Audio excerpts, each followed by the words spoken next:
বন্ধুরা, US stocks প্রচুর lucrative জায়গায় রয়েছে। তো আজকে তোমার থাম্বনেল থেকে বুঝে গেছো ইউএস স্টকসে কীভাবে আমরা ইনভেস্ট করতে পারি, how to invest in US market from India. It's a very very important point. দুর্দান্ত ইন্টারেস্টিং ভিডিওটা। কেন আমরা এখানে ইনভেস্ট করতে যাব, কী সুবিধা পাবো, কত পার্সেন্ট রিটার্ন বেশি পেতে পারি আমরা ওখানে অন্য আমাদের ইন্ডিয়ান স্টক মার্কেটের থেকে, এবং কী কী চার্জেস লাগবে, কী কী সাবধানতা অবলম্বন করা উচিত, সমস্ত কিছু নিয়ে একটা ফ্যান্টাস্টিক ইন্টারেস্টিং ছোট্ট ভিডিও। যে অ্যাপেল রয়েছে, এনভিডিয়া আছে, তারপরে মাইক্রোসফট রয়েছে, তারপরে হচ্ছে ফেসবুক রয়েছে, এই সমস্ত অ্যামাজন রয়েছে, এইসব দারুণ ইন্টারেস্টিং যে স্টকগুলো রয়েছে সেগুলোতে কীভাবে ইনভেস্টমেন্ট করা যায়।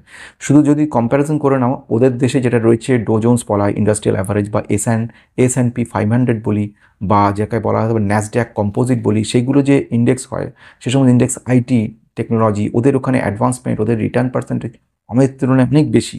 ফলে এই সব স্টকগুলোতে তুমি যদি ইনভেস্ট করতে পারো ইউএস মার্কেটে, তাহলে কিন্তু তোমার রিটার্ন পার্সেন্টেজ অনেক দিকে সুবিধা। আবার তাকিয়ে দেখো যেদিকে আমাদের ইন্ডিয়ান মার্কেট ক্ষেত্রে বিভিন্ন ইলেকশনের সময় আসে, কত রকম প্রবলেম শুরু হয়, মার্কেট ক্র্যাশ করে, কত সময় আমরা দেখেছি কখনো স্লো ডাউন হয়ে যায় ইকোনমি, সেখানে একটা প্রবলেম চলে আসে, প্লাস আদার্স প্রবলেম, কোনো ফ্লাড বা এটসেট্রা কারণের জন্য কিন্তু মার্কেট ক্র্যাশ হয়ে যেতে পারে।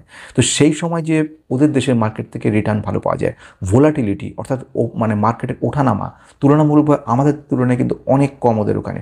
ফলে এই সব দিক থেকে দেখতে গেলে ভেরি লুক্রেটিভ। এই সুন্দর ইন্টারেস্টিং ভিডিওর মধ্যে একদিকে আমরা দেখে নিতে পারবো কোন কোন ক্ষেত্রে ইনভেস্ট করলে সবচেয়ে সুবিধা হবে। আমরা দেখে নিতে পারবো যদি এই মুহূর্তে ইনভেস্টমেন্ট করে থাকি ইন্ডিয়ান মার্কেট তুলনায় কত বেশি রিটার্ন পেতে পারি। আমরা দেখে নেব এই মুহূর্তে কী কী সুবিধা রয়েছে, কীভাবে ইনভেস্টমেন্ট করা যেতে পারে, ডাইরেক্ট ওয়েতে, ইনডাইরেক্ট ওয়েতে।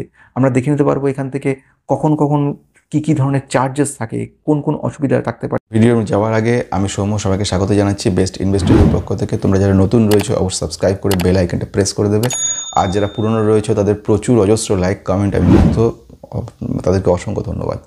তো আসা যাক যে ঘটনার দিকে, সেটা খুব ইন্টারেস্টিং, এবং সেটা হচ্ছে কেন আমি ইনভেস্ট করতে চলেছি। এক নম্বর হচ্ছে যেটা হচ্ছে ভোলাটিলিটি অনেক কম ইন্ডিয়ান মার্কেটের তুলনায়। সেকেন্ড ওয়ান হচ্ছে ডাইভার্সিফিকেশন হয় তোমার পোর্টফোলিওর মধ্যে, এবং ইনভেস্টমেন্ট বিভিন্ন অ্যাভিনিউগুলো তুমি তৈরি করতে পারো। নাম্বার থার্ড হচ্ছে স্টক মার্কেট কিন্তু আউট পারফর্ম করছে লাস্ট ডিকেড, সুতরাং সেক্ষেত্রে আমাদের ডলার্সের টার্ম থেকে, সুতরাং সেক্ষেত্রে আমাদের অনেক বেশি সুবিধা দেবে। সেটা হচ্ছে ইউএস হচ্ছে এমন একটা জায়গা যেখানে সেন্টার অফ গ্লোবাল এক্সেলেন্ট স্টকসের জায়গা, সুতরাং সেইখানে যদি ইনভেস্ট করা যায় আলটিমেটলি আমরা কিন্তু দারুণভাবে সেই ইন্টারেস্টিং স্টকগুলোর স্বাদ পেতে পারি। প্রথম যে পয়েন্টটা আমি মনে রাখবো সেটা হচ্ছে ডাইভার্সিফিকেশন। ধরো ইন্ডিয়ান যে স্টকগুলো রয়েছে, এবার কিছু স্টকস থেকে থাকে যেরকম ইকোনমিক সিচুয়েশন দাঁড়িয়ে আছে, ইন্ডিয়ান ইকোনমিক ক্ষেত্রে স্লো ডাউন হয়ে গেল, অথবা তুমি দেখলে যে ইলেকশন চলে এলো, অথবা আর্থকুয়েক এলো, অথবা কোনো ফ্লাডস হলো, বা মার্কেট ক্র্যাশ করে গেল অন্য আদার কোনো রিজন, সেসব ক্ষেত্রে কী হয়, মার্কেট ডাউন হয়ে যায়। ফলে তুমি যে স্টকগুলো রেখে দিয়েছো সেগুলো আস্তে আস্তে ডাউন হতে থাকে। ফলে তোমার রিটার্ন যেটা অপটিমাম আসার কথা, যে রিটার্নটা তুমি পেয়ে আসছো on an average return last 5 ইয়ার্সে, সেটা তো অনেক ডাউন হয়ে যায়। কিন্তু যদি ইন দ্যাট সিনারিও, যেমন just for example FMC sector বা মনে করো কেমিক্যাল সেক্টর, তুমি ইনভেস্ট করে রেখেছো বিগত 2 বছর ধরে, 1.5 বছর ধরে, হিন্দুস্তান ইউনিলিভারে ইনভেস্ট করে রেখেছো 4 বছর ধরে, তোমার রিটার্ন পার্সেন্টেজ ডবলও হয়নি। তো এইখানে যদি তুমি এই ধরনের পোর্টফোলিওতে ডাইভার্সিফিকেশন করতে যাই, তাহলে পর তুমি কিন্তু সুবিধা পেতে পারতে, এই ধরনের স্লো ডাউনের অসুবিধাগুলো পড়তে না। সুতরাং এই জন্য প্রচণ্ড প্রয়োজন পড়ছে। সেই জন্য ওভারঅল পোর্টফোলিওটা ভালো করার জন্য সেকেন্ড ওয়ান হচ্ছে পারফরম্যান্স। যদি তুমি দেখে নাও, একদিকে হচ্ছে ডিজিআই অর্থাৎ হচ্ছে ডো জোন্স ইন্ডাস্ট্রিয়াল অ্যাভারেজ, আরেকটা হচ্ছে আমাদের সেন্সেক্স ইন্ডিয়া। তো সেই ক্ষেত্রে যদি কম্প্যারিজন করে নাও তাহলে দেখবে কিন্তু খুব পিছিয়ে নেই ডিজিআই কিন্তু যথেষ্ট ভালোভাবে কম্পিট করছে সেন্সেক্সের সঙ্গে। এবং যদি তুমি লাস্ট 10 বছরের ডেটাটা দেখে নাও, দেখবে 9.75% কিন্তু তোমার রয়েছে ডো জোন্স, আর যেখানে ইন্ডিয়ান সেন্সেক্স দিচ্ছে 9.70। অর্থাৎ তুমি একটা যথেষ্ট ভালো পারফরমেন্স দিয়ে যাচ্ছে। যেটা ইনভেস্টমেন্ট অপরচুনিটি, সেটা আমি বলতে পারি এই কথা না নিয়ে যে আমাদের অলরেডি কিন্তু নিফটি 50 অল টাইম হাইয়ে চলে গেছে। এই সিচুয়েশনে ইনভেস্ট করা মানে তোমার কিন্তু কোন স্টক কখন ডাউন হয়ে যাবে, কোন গোটা সেন্সেক্সটা কখন ডাউন হয়ে যাবে সেটা আমরা কেউ জানি না। বড় বড় যারা ইনভেস্টমেন্ট অ্যাডভাইজার আছে তারা কি বলছে, তারা বলছে অল্প করে এসআইপি করে ইনভেস্টমেন্ট করে যাও, বড় লামসাম ইনভেস্ট করো না। কিন্তু যারা লামসাম ইনভেস্ট করতে চাইছে, বড় টাকা একটা ইনভেস্ট করতে চাইছে, তাদের জন্য এটা কিন্তু খুব রিস্কি। অথচ তুমি যদি ওই মার্কেটের ক্ষেত্রে চলে যাও, ওখানে যেন মনে করো স্টারবাকস কর্পোরেশন বিগত বেশ কিছুদিন ধরে, মানে বছর কয়েক ধরে দেখতে পাচ্ছি ডাউন রয়েছে, অথচ এই কোম্পানিটা আলটিমেটলি এদের লোয়াল ক্লায়েন্ট রয়েছে খুব ভালো ভালো, এছাড়া এদের কন্টিনিউ প্রফিট গ্রোথ খুব সুন্দর রয়েছে, পোটেনশিয়াল গ্রোথ ফ্যান্টাস্টিক রয়েছে, মানে সব দিকে কোম্পানিটা কিন্তু খুব ভালো, অর্থাৎ ইনভেস্টমেন্ট অপরচুনিটি তৈরি করে দিচ্ছে আমাদেরকে। এই মুহূর্তে ওই ধরনের কোম্পানিগুলোতে যদি ইনভেস্ট করতে পারো তাহলে কিন্তু তোমার রিটার্নটা খুব ভালো চলে আসতে পারে। এই ধরনের সুবিধাগুলো কিন্তু আমাদের মার্কেটের ক্ষেত্রে এই জায়গাতে হচ্ছে না, এটা একটা পয়েন্ট। আরেকটা খুব ইন্টারেস্টিং পয়েন্ট রয়েছে যেটাকে আমরা বলবো, সেটাকে বলবো ইউএস ডলার অ্যাপ্রিসিয়েশন। অর্থাৎ আমি যে কথাটা বলতে চাইছি সেখানে যদি তুমি দেখো, তুমি মনে করো ডলার প্রতি বছরে বছর কিন্তু আরো পাওয়ারফুল হয়ে চলেছে সারা বিশ্বের মধ্যে। মানে এই মুহূর্তে ইন্ডিয়ান রুপির সঙ্গে যদি কম্পেয়ার করো অনেক ভালো জায়গা রয়েছে। বিগত 5 বছর যদি তুমি দেখো প্রায় ইন্ডিয়ান রুপির তুলনায় 16% যাকে বলা যেতে পারে উন্নতি লাভ করেছে, মানে ইমপ্রুভমেন্ট হয়েছে বা অ্যাপ্রিসিয়েশন হয়েছে। তো জাস্ট ফর এক্সাম্পল দিতে চাইছি, যদি তুমি $100 ইনভেস্ট করে থাকো আজ থেকে 5 বছর আগে ইউএস কোনো মার্কেটে কোনো একটা পার্টিকুলার স্টকের ক্ষেত্রে, এটা সেই সময় তার যদি টাকার হিসেব দ্বারা 7,115 টাকা তোমার লেগেছিল সেই সময়। এখন এই মুহূর্তে যদি সেই টাকাটা স্টকটা ডবল হয়ে গেছে 5 বছরের মধ্যে, এইবার তুমি সেটা উইথড্র করতে এসছো, তখন তুমি উইথড্র যখন করতে এসছো তোমার যখন 200% রিটার্ন দিচ্ছে, তুমি যখন উইথড্র করছো তখন তুমি কিন্তু পাবে অ্যাপ্রক্সিমেট 16,567 টাকা, 16,567, অর্থাৎ ডবলের থেকে কিন্তু বেশি। অর্থাৎ তুমি দেখো যদি 132% রিটার্ন কিন্তু করে দিচ্ছে রাদার দ্যান 100%। অর্থাৎ এই যে ইউএস ডলার অ্যাপ্রিসিয়েশন, ডলার পাওয়ার বাড়ছে ইন্ডিয়ান রুপির তুলনায়, ফলে এখানে ইনভেস্টমেন্ট করলে ডলারের যেরকম দাম বাড়ছে সঙ্গে সঙ্গে তোমার কিন্তু পার্টিকুলার স্টকটাও কিন্তু ইমপ্রুভমেন্ট হচ্ছে, ফলে আলটিমেটলি অনেকটাই হচ্ছে। ভোলাটিলিটির কথা কেন আমি বলছি বারবার করে, ভোলাটিলিটির কথা অর্থ যে রিস্ক নেওয়া। যেরকম মনে করো মার্কেটে ওঠা পড়া, একবার মার্কেট উঠে যাচ্ছে আবার মার্কেট পড়ে যাচ্ছে, ফলে রিস্ক তৈরি হচ্ছে। যদি তুমি দেখে নাও ডো জোন্স ইন্ডেক্সের ক্ষেত্রে, সেখানে তুমি দেখবে ভোলাটিলিটি অনেক কম। অর্থাৎ ভোলাটিলিটির কথা অর্থ কি, তুমি এই মুহূর্তে একটা স্টকে ইনভেস্ট করেছো এবং তারপরে সেটা এত ওঠানামা শুরু হলো, 100 টাকা দিয়ে স্টকে ইনভেস্ট করার পরে 3-4 মাস পরে দেখা গেল ওটা 55 টাকা চলে গেল বা 60 টাকায় চলে গেল। তুমি তখন প্যানিকড হয়ে গেলে যে আরও পড়ে যাবে বলে, তখন তুমি সেল করে বেরিয়ে চলে গেলে, এটা তোমার কিন্তু লস হয়ে গেল বিশাল। অথচ যেখানে ইউএস মার্কেটের ক্ষেত্রে ভোলাটিলিটি 100 টাকা কিনলে 90, 92, কখনো চলে এলো 80 ম্যাক্সিমাম, তার কমবে না, আবার ওপরের দিকে কন্টিনিউ উঠতে থাকবে। ফলে এই ভোলাটিলিটি ইন্ডেক্স যদি তুমি দেখে নাও তাহলে আমাদের ইউএসের ক্ষেত্রে, ইউএসএ মার্কেটের ক্ষেত্রে সেখানে ভোলাটিলিটি ইন্ডেক্স হচ্ছে 3.92% রয়েছে। এবং যদি আমাদের এই ডো জোন্স ইন্ডেক্সের কথা বলছি, এবং আমি যদি দেখে নিই এই সিচুয়েশনে আমাদের সেন্সেক্সের ক্ষেত্রে ভোলাটিলিটি হচ্ছে 5.06%। মানে এই বিগত 10 বছরের কম্প্যারিজনে বুঝতে পারছো কতটা ডিফারেন্স হয়ে যায় 10 বছরে। মানে 10 বছরে ইন্ডিয়ান মার্কেট এত ওঠাপড়া করেছে, ফলে যারা ইনভেস্টার রয়েছে এখানে তারা এই ওঠাপড়ার রিস্কে কিন্তু অনেকে এক্সিট করে গেছে, লস নিয়ে অনেকে বেরিয়ে গেছে। কিন্তু যদি ইউএস মার্কেটে ইনভেস্টমেন্ট হয়ে থাকে তাহলে এটা স্টেবল রিটার্ন কিন্তু কনস্ট্যান্টলি দিয়ে গেছে। তো এটা একটা ভালো পয়েন্ট। পারফর্মিং যে সেক্টরগুলো রয়েছে সেই ইন্টারেস্টিং জায়গাটা রয়েছে, সেখানে হচ্ছে আমি যদি দুটো একটু কম্পেয়ার করে নেওয়ার চেষ্টা করি, সেন্সেক্সের ক্ষেত্রে আমরা দেখেছি ইনফোটেক থেকে রিটার্ন আমাদের ইন্ডিয়াতে মোটামুটি পাওয়া যায় 14.87%। আর তুমি যদি একটু চলে আসো এর ক্ষেত্রে ডো জোন্সের ক্ষেত্রে, সেখানে দেখবে ইনফোটেক থেকে অ্যারাউন্ড আসছে 22.4%। তো অর্থাৎ ইনফোটেকের দিক থেকে গেলে কিন্তু US market powerful rather than India. On the second part is the financial আবার ইন্ডিয়া বেশি পাওয়ারফুল, সেখানে হচ্ছে 41% রিটার্ন আসছে এই ফাইন্যান্সিয়ালে ইন্ডিয়া থেকে, ওদের ক্ষেত্রে আসছে কিন্তু অ্যারাউন্ড 15.2%। এফএম সেক্টর আসছে 11.05 ইন্ডিয়ার ক্ষেত্রে, ওদের ইন্ডাস্ট্রিয়াল আসছে 18.2। পয়েন্টে আসবো সেটা হচ্ছে কেন করছি, তার মধ্যে পড়ছে আনলিস্টেড বেশ কিছু স্টক। দুর্দান্ত সেরা যেসব স্টকগুলো রয়ে গেছে সেসব স্টকগুলোতে আমরা ইনভেস্ট করতে পারিনি, যেমন অ্যামাজন রয়েছে, গুগল রয়েছে, ফেসবুক রয়েছে, জেনারেল মোটর রয়ে গেছে, এনভিডিয়া আছে, তারপর হচ্ছে মাইক্রোসফট রয়েছে। তো এই সব কোম্পানিগুলোতে কিন্তু আমাদের ইন্ডিয়াতে স্কোপ নেই ইনভেস্ট করার, অথচ এগুলো ইনভেস্ট করলে ফিউচারে তুমি একটা বড় যে গ্রোথ রয়েছে সেই ব্যাপারটা থেকে কিন্তু আনলিস্ট থাকার কারণে তুমি এটা ইনভেস্ট করতে পারছো না। এটা হচ্ছে ডিভিডেন্ড অ্যান্ড ইটিএফ ডিভিডেন্ড। এই ডিভিডেন্ড আর ইটিএফ ডিভিডেন্ড হচ্ছে কেন খুব গুরুত্বপূর্ণ পয়েন্ট বলছি, তার কারণ হচ্ছে আমাদের দেশে ডিভিডেন্ড যে মানে ইটিএফ থেকে ডিভিডেন্ড পাওয়ার কনসেপ্টটা নেই, কিন্তু ওদের দেশে ইউএসের ক্ষেত্রে ডিভিডেন্ড প্রচুর ভালো পাওয়া যায় এবং ইটিএফ থেকেও ডিভিডেন্ড পাওয়া যায়। প্লাস কিছু ডিভিডেন্ড কিং কোম্পানি রয়েছে, ডিভিডেন্ড কিং স্টক রয়েছে, যেই সব স্টকে তুমি যদি ইনভেস্ট করো সেক্ষেত্রে প্রতি বছরে ডিভিডেন্ড শুধু পাবে না, ডিভিডেন্ডগুলো প্রতি বছর বাড়ছেও প্রচুর পরিমাণে। ফলে তুমি একটা বিশাল ইনভেস্টমেন্ট অ্যামাউন্ট পেতে পারো, যে ভ্যানগার্ড অথবা তুমি এসসিএইচটি বা মনে করো ভিআইজি, এই ধরনের ইটিএফগুলো এরা কিন্তু তোমাকে দিচ্ছে। তুমি যদি ছোট্ট কম্প্যারিজন করেও দেখে নাও সেক্ষেত্রে দেখবে S&P 500 যে কোম্পানিগুলো রয়েছে সেই কোম্পানির যদি রিটার্ন দেখো ফেব্রুয়ারি 2024-এর ডেটা অনুযায়ী তুমি যদি দেখে নাও S&P 500 যে স্টকগুলো রয়েছে ইউএসএ ক্ষেত্রে 163% রিটার্ন দিয়েছে, মানে যদি অ্যাভারেজ অন অ্যান অ্যাভারেজ প্রায় 10.2% প্রতি বছর রিটার্ন দিয়ে গেছে।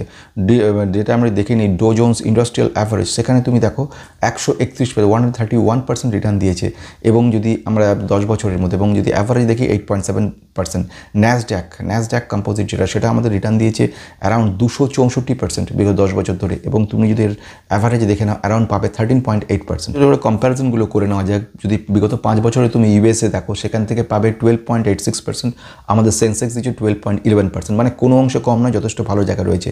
প্লাস তুমি যদি একটা ইন্টারেস্টিং জিনিস দেখো সেটা হচ্ছে ভ্যালুয়েশন যদি দেখতে যাও এই সিচুয়েশনে যদি পি দেখো তো Dow Jones industries P average রয়েছে 18.26%, আমি দেখেছি 5 বছরের অ্যাভারেজ বলতে চাইছি। এবার তুমি যদি আমাদের সেন্সেক্সের পি দেখে নাও সেখানে অ্যাভারেজ চলে এসছে 23.6, অর্থাৎ ওভার ভ্যালুড রয়েছে, যেটা আমি একটু আগে বলতে চাইছিলাম। নেক্সট যদি সাইজের দিকে দেখতে যাও, সাইজ কত রয়েছে, সেখানে 8 গুণ বেশি কিন্তু ইউএস মার্কেট ডিজিআই যেটা রয়েছে। আমি যদি একটু কম্পেয়ার করি ডো জোন্স ইন্ডাস্ট্রিয়াল অ্যাভারেজে ওদের $8.33 ট্রিলিয়ন বিজনেস রয়েছে, মার্কেট রয়েছে, যেখানে আমাদের বিএসসি সেন্সেক্সের রয়েছে 1.16 ট্রিলিয়ন। তো এদিক থেকেও ফ্যান্টাস্টিক রয়েছে। যেসব কোম্পানিগুলো রিটার্ন দিচ্ছে, কিছু কোম্পানির ক্ষেত্রে জানলে খুব অবাক হয়ে যাবে, যেরকম অ্যালারাম টেক বলে একটা কোম্পানি রয়েছে ইউএসএ 947% 1 ইয়ারে রিটার্ন দিয়ে দিয়েছে, ফ্যান্টাস্টিক। সেকেন্ড ওয়ান লেনজেড এলিয়ে রয়েছে, লেনজেড সেটা কিন্তু 799% রিটার্ন দিয়েছে। আমি দেখে নিই ডেভ ইঙ্ক দিয়েছে প্রায় অ্যারাউন্ড 480% রিটার্ন দিচ্ছে 1 বছরে। এরকম প্রচুর স্টক রয়েছে, হিউজ রিটার্ন দিয়ে গেছে। তো সেসব অপরচুনিটিগুলো কিন্তু আমরা মিস করতে চলেছি। যে খুব ইন্টারেস্টিং পয়েন্ট সেটা হচ্ছে কীভাবে আমি ইনভেস্টটা করব, এটা কিন্তু জানাতে হবে। মানে ধরো আমি ইনভেস্টমেন্ট যদি করতে চাই, দুটো ওয়ে আছে, একটা ডাইরেক্ট ইনভেস্টমেন্ট, একটা হচ্ছে ইনডাইরেক্ট ইনভেস্টমেন্ট। ডাইরেক্ট ইনভেস্টমেন্ট বলতে কী বোঝায়? ডাইরেক্ট ইনভেস্টমেন্ট বলতে বোঝাচ্ছে তুমি নিজে একটা ইন্টারন্যাশনাল ট্রেডিং অ্যাকাউন্ট খুলে নিলে, বা যাকে বলা হয় ওভারসিজ ট্রেডিং অ্যাকাউন্ট খুলে নিলে। এবার সেই ওভারসিজ ট্রেডিং অ্যাকাউন্টের সঙ্গে তুমি একজন ডোমেস্টিক ব্রোকারকে সঙ্গে নিলে। এবার ডোমেস্টিক ব্রোকারকে সঙ্গে নিচ্ছ মানে ডোমেস্টিক ব্রোকারটা ইন্টারমিডিয়েটারি হিসেবে কাজ করছে, এবং তুমি যে ধরনের ট্রেডগুলো দিচ্ছ, এক্সিকিউট করছে, সেগুলো সে কিন্তু কাজ করছে, তার উপরে এক্সিকিউশন করছে। তো এইটার একটা ব্যাপার সুবিধা। এখানে কী কিছু ব্যাপার থাকছে সেটা কিন্তু জানার থাকে। প্রথম ঘটনা হচ্ছে বেশ কিছু কাগজপত্র, তোমার ডকুমেন্ট তোমার এখানে জমা করতে হচ্ছে, এবং দ্বিতীয়ত ঘটনা কি, তোমাকে বেশ কিছু চার্জেস কিন্তু রাখছে। তৃতীয়ত হচ্ছে বেশ কিছু রেস্ট্রিকশন থাকছে। রেস্ট্রিকশন কীরকম? যেরকম মনে করো যে ইনভেস্টমেন্ট ভেহিকেলসগুলো তুমি নিচ্ছ, অর্থাৎ যে ইনভেস্টমেন্ট স্টকগুলো তুমি নেবে, সব স্টক তুমি পাচ্ছ না, কিছু স্টক পাবে, কিছু স্টক পাবে না। সেকেন্ড ওয়ান কি, তুমি যে ট্রেডগুলো নেবে সেই ট্রেডগুলোর নাম্বারটা কিন্তু ক্যালকুলেটেড, অর্থাৎ 2টো ট্রেড কি 3টে ট্রেড দিনে এর বেশি নেওয়া যাবে না, এরকম সব ব্যাপারগুলো থাকে। এছাড়া কি থাকে, কস্টটা খুব হাই থাকে। তুমি যেরকম মনে করো ব্রোকারেজ চার্জেস বেশি হয়, প্লাস কি হয়, আরেকটা জিনিস হয়, সেটা হচ্ছে তোমার এই যে কারেন্সি কনভার্সন রেট, এটাও কিন্তু একটা ইম্পর্টেন্ট চার্জেস। তো এই ব্যাপারটাও কিন্তু, সুতরাং এই কটা করে জেনে নিতে হবে। আরেকটা যে প্রসেস রয়েছে সেটাও খুব ইন্টারেস্টিং, তুমি যদি দেখো বা তোমরা বা আপনারা দেখেন, সেখানে দেখবেন সেটা হচ্ছে একটা ওপেনিং অ্যাকাউন্ট আমরা খুলে নিলাম, সেটা হচ্ছে ওভারসিজ ট্রেডিং অ্যাকাউন্ট, এবং একজন ফরেন ব্রোকারকে নেওয়া হলো। ফরেন ব্রোকার যারা ইন্ডিয়াতে যাদের প্রেজেন্স রয়েছে তারা কিন্তু এই ধরনের কাজটা করে। এক্ষেত্রে চার্জেসগুলো তুলনামূলকভাবে কম হয়। যেরকম আমি বলতে পারি চার্লস সোয়াব বলে একটা কোম্পানি রয়েছে, বা আমেরিট্রেড বলে আছে, অথবা ব্রোকার্স বলা হয়। তো এক্ষেত্রে তুমি ফিজ এবং চার্জেসগুলো জেনে নিতে হবে। নেক্সট যে পয়েন্টটা আছে সেটা হচ্ছে ইনডাইরেক্ট ইনভেস্টমেন্ট কীভাবে হয়? এক নম্বর হচ্ছে মিউচুয়াল ফান্ডের মাধ্যমে হতে পারে। মিউচুয়াল ফান্ডের ইনভেস্টমেন্টের কথা হচ্ছে তোমাকে ওভারসিজ কোনো ট্রেডিং অ্যাকাউন্ট খুলতে হচ্ছে না, তোমায় কোনো ঝামেলা ঝঞ্ঝাট পোহাতে হচ্ছে না, কোনো কারেন্সি এক্সচেঞ্জ রেট জানার দরকার পড়ছে না, তোমাকে কোনো রকম ব্রোকারের এক্সট্রা চার্জ দিতে হচ্ছে না, তুমি জাস্ট এখানে ইনভেস্ট করতে পারছো, এবং মিনিমাম কোনো ডিপোজিট অ্যামাউন্ট রাখতে হচ্ছে না, তুমি ইনডাইরেক্টলি ইনভেস্ট করতে পারছো। সেকেন্ড ওয়ান হয়, আরেকটা হয় যেখানে ইনডাইরেক্ট ইনভেস্টমেন্টের মধ্যে, সেটা হচ্ছে ইটিএফ, এক্সচেঞ্জ ট্রেডেড ফান্ডের মাধ্যমে তুমি কিন্তু ইনভেস্ট করতে পারো। ইটিএফের মাধ্যমে ইনভেস্ট করা মানে, ইটিএফটা কি? Exchange traded fund. এই ইটিএফ দিয়ে তুমি কিন্তু ওখানকার যে ইউএস মার্কেটের স্বাদটা কিন্তু পেতে পারো। অর্থাৎ ইটিএফের বেশ কিছু ইটিএফ রয়েছে যারা কিনা ওই ধরনের ইউএস মার্কেটে ইনভেস্ট করে। ইটিএফগুলো ডোমেস্টিক অথবা ইন্টারন্যাশনাল কোনো ব্রোকারের থেকে কিনতে পারো, অথবা যেটা হয় সেকেন্ড ওয়ান, সেটা হচ্ছে যে ইন্টারন্যাশনাল ইন্ডাইসেস যেগুলো রয়েছে তার ওপরেও কিন্তু ইটিএফ রয়েছে, সেগুলোও কিন্তু ইনভেস্ট করতে পারো। একটা ইন্টারেস্টিং জিনিস হচ্ছে, সেটা হচ্ছে তৃতীয় ওয়েতে, সেটা হচ্ছে আমরা নিউ এজ অ্যাপস যেগুলো রয়েছে, মোবাইল অ্যাপস, সেগুলোর মধ্যে কিন্তু সুবিধাটা পেতে পারি। কীরকম সুবিধাটা পাওয়া যেতে পারে, মানে মনে করো না তুমি একটা ইনভেস্টমেন্ট করছো, এমন কিছু ফ্যান্টাস্টিক অ্যাপস রয়েছে, আমি এইগুলো নিয়ে অন্য একটা ভিডিওতে বলবো। যদি তোমরা ইন্টারেস্টেড থাকো তবেই ইয়েস ইন্টারেস্টেড বলে কমেন্টে লিখবে, তবে আমি অ্যাপসগুলো আলোচনা করবো, সেখানে আমরা জানতে পারবো অ্যাপসের নামগুলো, সুবিধা কি অসুবিধা কি। এই মুহূর্তে যেটা ছোট্ট করে বলা সেটা হচ্ছে এমন মোবাইল কিছু অ্যাপস রয়েছে যেগুলো তুমি যদি যার মাধ্যমে তুমি কিন্তু এই ধরনের ইনভেস্টমেন্টের কাজগুলো করতে পারো। এর ফলে ইউএস মার্কেটে তুমি অ্যালাউ করছে তোমাকে ইনভেস্ট করা, কিন্তু এর কিছু রেস্ট্রিকশন রয়েছে, যেরকম তুমি ইন্টারনেট ট্রেডিং করতে পারবে না, বা আর কিছু রেগুলেটরি কিছু যাকে বলে রিকোয়ারমেন্ট রয়েছে, সেগুলো থাকার কারণে সব কিছু না পেলেও লং টার্ম ইনভেস্টমেন্টের জন্য কিন্তু এগুলো খুব উপকারী। কতটা ইনভেস্ট করা যায় এ সম্পর্কে রিজার্ভ ব্যাঙ্ক অফ ইন্ডিয়া একটা রেফারেন্স করেছে। সেই গাইডলাইন্স অনুযায়ী যাকে বলা হয় LRS, মানে বলা হচ্ছে লিবারালাইজড রেভিনিউ স্কিম, LRS। এই অনুযায়ী অ্যারাউন্ড প্রায় 1.9 crores ম্যাক্সিমাম তুমি ইনভেস্ট করতে পারো। এটা মনে হয় আমার হিউজ, মানে অ্যারাউন্ড $1,50,000 পর্যন্ত তুমি এখানে ইনভেস্ট করতে পারছো। তো নেক্সট আমি চলে আসবো, সেটা হচ্ছে চার্জেস। এতক্ষণ পর্যন্ত আমরা দেখে নিলাম কি কি সুবিধা, সেকেন্ড আমরা জেনে নিলাম কিভাবে করব, থার্ড এখন জানবো আমরা চার্জেসগুলো সম্পর্কে। চার্জেসগুলো কী আছে, এক নম্বর হচ্ছে TCS বলে, ট্যাক্স কালেক্টেড অ্যাট সোর্স।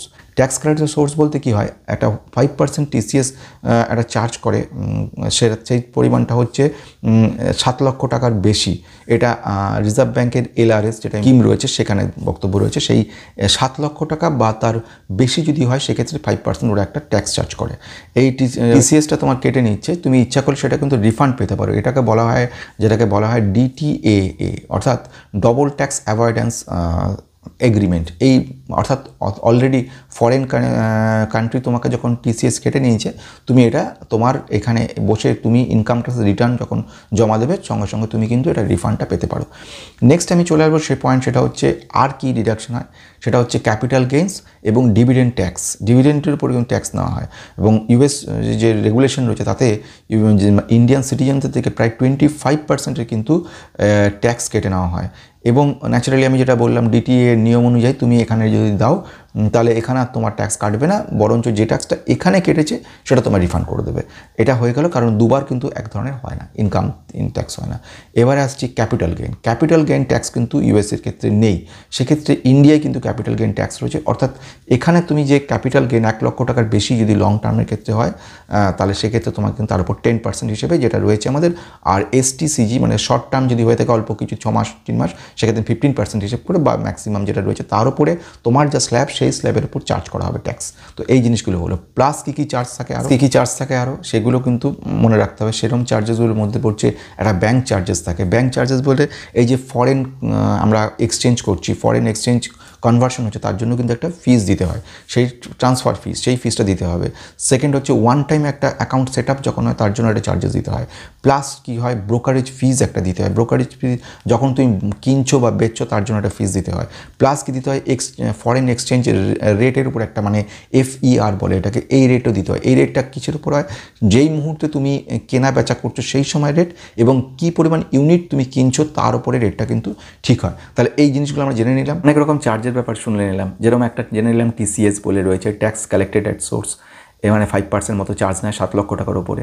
আমরা এটা জেনে নিলাম যে ডিভিডেন্ডের উপর কিন্তু ভালো মাত্রায় ট্যাক্স নেয়, 25% বেশি কিন্তু ট্যাক্স নিয়ে নিচ্ছে এদিকে ডিভিডেন্ডের উপরে। সুতরাং সেটা একটা মাথায় রাখার ব্যাপার রয়েছে। এছাড়া কিন্তু আরও কিছু চার্জেস থাকছে, যেরকম একটা ব্রোকারেজ চার্জেস থাকছে, ব্যাংক যখন টাকাটা ট্রান্সফার হচ্ছে সেখানে একটা চার্জেস নিচ্ছে, ওয়ান টাইম একটা সেট আপ চার্জেস নিচ্ছে। তারপরে একটা চার্জ হয় ফরেন এক্সচেঞ্জ ট্রেড, অর্থাৎ তুমি যখন যেই মুহূর্তে ট্রেডটা করবে সেই সময় তোমার যে রেটটা দাঁড়াচ্ছে সেই রেটের উপরে হবে, এবং কত ইউনিট কিনবে তার উপরে হবে। হচ্ছে বেশ কিছু সময় তোমায় দিতে হবে মার্কেটকে, এই US মার্কেট জানার জন্য, এবং কিছুটা এক্সপার্টাইজ তোমায় হতে হবে। যদি তুমি এটা ওদের ইকোনমি সম্পর্কে তোমাকে জানতে হবে একটুখানি, বা ওদের কী সিচুয়েশান রয়েছে, কোন সময় ইনভেস্টমেন্ট করলে ভালো হয় মার্কেটে সেটা জানতে হবে। তাছাড়া তোমাকে এই যে চার্জেসগুলো, এই ব্যাপারের সঙ্গে অ্যাওয়ার থাকতে হবে, যেরকম ইন্টারন্যাশনাল ইনভেস্টমেন্ট যে সমস্ত চার্জেস, ব্রোকারেজ, তারপরে কারেন্সি কনভার্সন চার্জেস, এইগুলো একটু জানতে হবে। তাছাড়া তোমাকে ট্যাক্স সম্পর্কে, US ট্যাক্স এবং ইন্ডিয়ান ট্যাক্স সম্পর্কে কিছুটা জানতে হবে, যেরকম ওখানে কত % ট্যাক্স অলরেডি কেটে নিল কি না, দুবার কোনো ট্যাক্স চার্জ হলো কি না, এইগুলো কিন্তু তোমাকে অ্যাওয়ার থাকতে হবে। আমরা কিন্তু জেনে নিলাম 1 নম্বর ঘটনা, আমরা এই মার্কেটে কত ভালো রিটার্ন পেতে পারি, এই মার্কেটে কিভাবে ইনভেস্ট করা যেতে পারে। আমরা জানলাম চার্জেসগুলো, যেটাও খুব জরুরি জানা আগে থেকে। সেই এখন বক্তব্য হচ্ছে এই মার্কেটে তুমি ইনভেস্ট করতে গেলে তোমাকে জিনিসগুলো মনে রাখতে হবে। এক নম্বর হচ্ছে টাইম, সময়টা, মানে তোমাকে জানতে হবে ওই মার্কেট সম্পর্কে ভালো করে। তুমি না জেনে কিন্তু কিছু করতে পারবে না, এবং মোটামুটি তোমাকে মার্কেট সম্পর্কে এক্সপার্টাইজ হতে হবে। ইউএস মার্কেটে ওদের অ্যানালাইজ করার ব্যাপারগুলোকে, ওদের ইকোনমি কেমন রয়েছে ওই জিনিসটা কিন্তু তোমায় জানতে হবে। তো আজকে এখানে শেষ করছি। তোমরা যারা নতুন রয়েছে সাবস্ক্রাইব করে বেল আইকনটা প্রেস করবে, আর যারা পুরনো রয়েছে তাদের অজস্র কমেন্ট পাই, তাদের লাইক শেয়ার আমার মুগ্ধ করে। সবাইকে অনেক ধন্যবাদ। নমস্কার।